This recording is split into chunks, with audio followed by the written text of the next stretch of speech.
मोर कामकु कराओ सरस, मोर मुखे दियो चिर हरस। दुखी अरक्षित सेवा कारणे, बल दियो मोर कर चरणे। हे प्रभु, आम व्यक्तित्वर एमिति स्वभाव थिबा उचित सते जेमिति उज्जवल दीपटिए। कारण दीपर आलोक जड़े धनी बा संभ्रांत व्यक्ति घरे जेतिकी, जड़े निस्व बा गरीब दिन मजुरिया घरे सेतिकी ही होइथाए।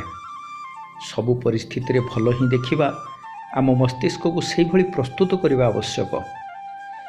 जीवन हेउछि एक लंबा यात्रा, जार रास्ता और गंतव्य स्थल सूचना आमको आगरू दि जाई न थाए। गंतव्य स्थल रे पहुँचवा पई आमको आमर मार्ग निजकू खोजिया पड़ी थाए। कलम भी सेतेबेले भल भावे लेखि पारि थाए जेतेबेले से नई पड़ी थाए। सही परिस्थिति प्रकृत में मनुष्य जीवन ही अटे। मन रखिबा उचित जे निजकू मिलिथिबा सफलता चूड़ांत नुहे कि विफलता मध्य सांघातिक नुहे, तेणु भांगी पड़िबा अनुचित। पर पाई जीए खोली थाए गात निजे पड़ी जाई पारे। सर्वशक्तिमान ईश्वर रचंती कर्म फल सबुठारे। असफल हेबा अपराध नुहे, निराश हेबा अपराध अटे। भल सबुबेले भल ही पाई थाए, आउ मंद सबुबेले मंद ही पाई थाए।